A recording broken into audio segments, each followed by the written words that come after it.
Oh, ito pa mga kababayan. Ipapakita ko sa inyo itong nagmamakaawa, itong kawawang Bangag Junior. Tingnan mo yung statement niya noong October 31. Tingnan mo yung statement niya. Mamumuhunan naman kayo sa mga Pilipino, invest in the Philippines. Marcos Jr. Umapilas sa mga foreign investor sa gitna ng mga aligasyon ng garapalang korupsyon sa bansa. Umapila si Pangulong Bongbong Marcos Jr. sa mga banyagang mamumuhunan na patuloy na magtitiwala sa kakayahan ng mga Pilipino. Okay, Bangag, makinig ka, bubu, ulul.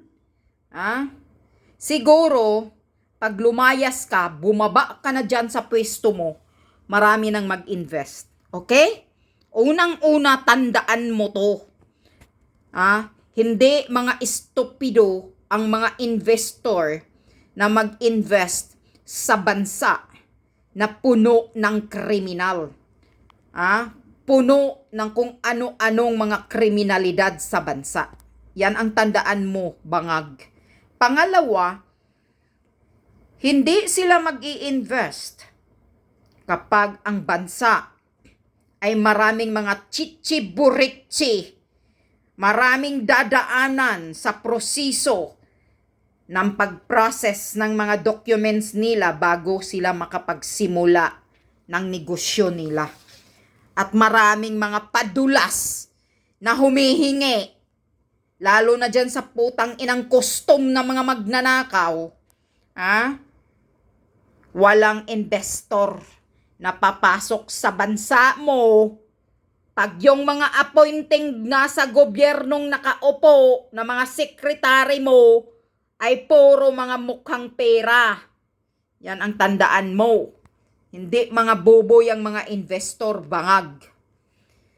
Pangatlo, walang investor na mag-invest sa bansa na mismo ang sariling gobyerno ay mga ganid na mga buayang magnanakaw. Yan ang tandaan mo, Bangag Marcos Jr.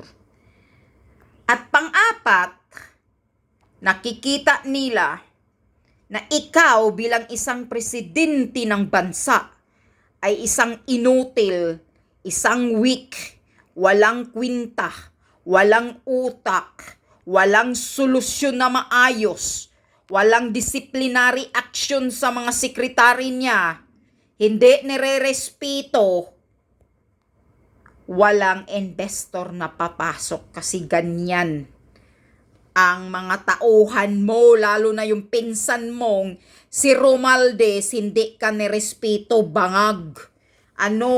Iba yung pinagsasabi mo, iba din yung sinasabi nila. Na hindi sila nakikinig sa'yo dahil wala kang yagbols. Alam nila kung anong pagkatao mo. Weak kang hudas ka.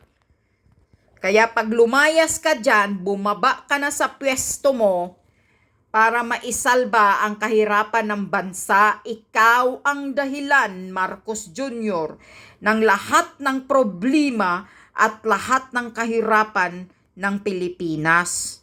Kaya bumaba ka na dyan para maayos ang sitwasyon ng Pilipinas. Maibangon ang sitwasyon ng Pilipinas. Nilugmok mo, putang ina ka. Binaboy mo ang ginawa ni former Duterte noon na maayos na ang Pilipinas. Nang umupo ka, bumalik ang sangkadamakmak na droga. Hayop ka. Bumalik ang mga drug addict sa kalsada. Bumalik ang mga snatcher. Bumalik ang mga sindikatong mga pulis. Bumalik ang mga magnanakang mga congressman. Bakit? Nagugutom kasi sila noong panahon ni PRRD. Panahon ni Duterte, lahat nagugutom at nadisiplina.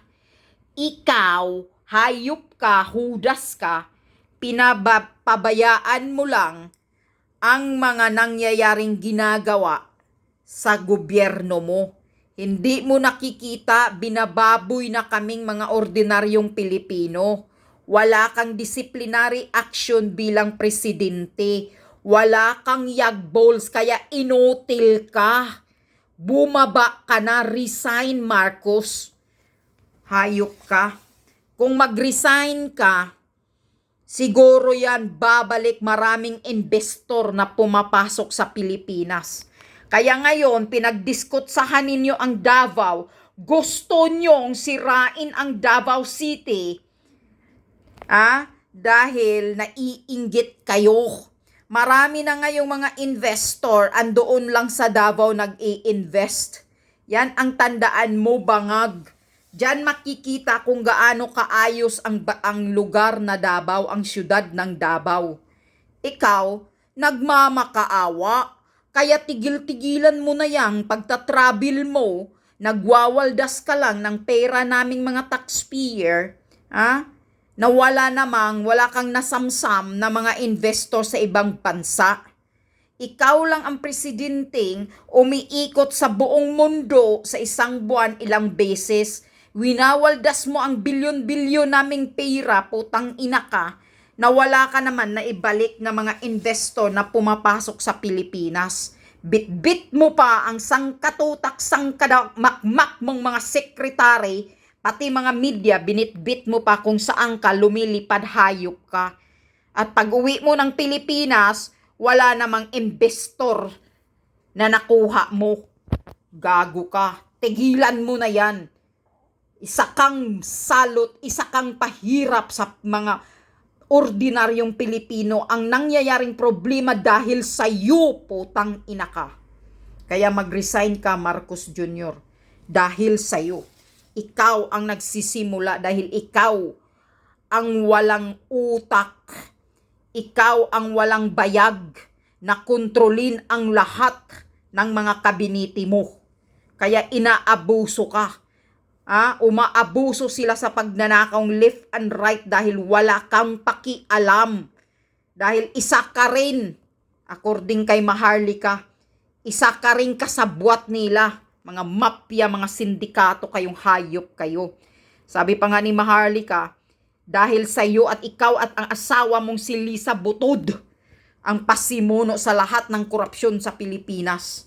Yan ang sabi ni Maharlika.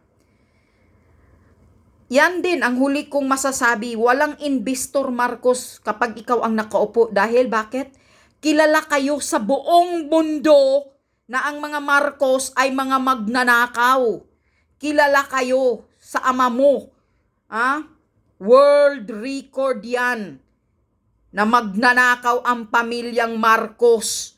Kaya walang investor na papasok sa Pilipinas. Yan ang tandaan mo. Nakakahiya ka. Para sa amin, nahihiya kami bilang Pilipino na ikaw ang presidenting walang silbi. Inutil, weak. Kaya lahat ng sinasabi ni President Duterte ay totoo. Weak. May bagahi. Cocaine user daw, sabi ni Maharlika. Pati yung namatay na si Tantoco sa Amerika. Kasama ang asawa mo doon na involved sa paggamit ng polboron. Diba? Nagbulag-bulagan ka, tahimik ka. Tang ina ninyo, putang ina ka talaga.